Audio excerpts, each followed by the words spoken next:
Today we'll dive in the wonderful world of colors, nice color grading, and color correction. Now what I am going to explain in this video is how the Lumetri panel inside Premiere Pro works to start color grading. Open up the Lumetri Color Panel, and if you can't find this, then head over to the window menu and select Lumetri Color. Now personally, I always open up the Lumetri scopes as well, but if you don't know how these work, I recommend you to stay tuned for a tutorial about that. Now, whenever you adjust stuff inside the Lumetri panel first, select your clip of course, and this can also be an adjustment layer in the effect controls. You will then see the Lumetri color effect and you can always go back there to adjust stuff if you needed to. Okay, so now we're in the Lumetri control panel. But how do we get started? First things first, basic correction. The first tap here, you can do basic adjustments to the white balance, so the temperature and the tint of your shot and the different exposure levels of your shot. This means making it more dark or bright in the second tab. Called creative, you can add lots and add some sharpness, vibrance, or saturation to your footage.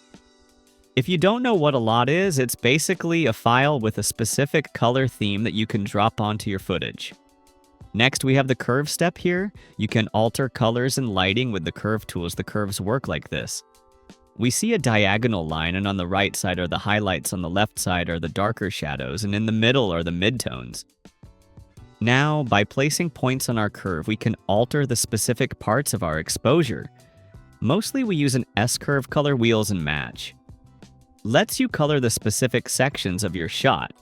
We can see 3 color wheels, one for the shadows, one for the midtones, and lastly, one for the highlights.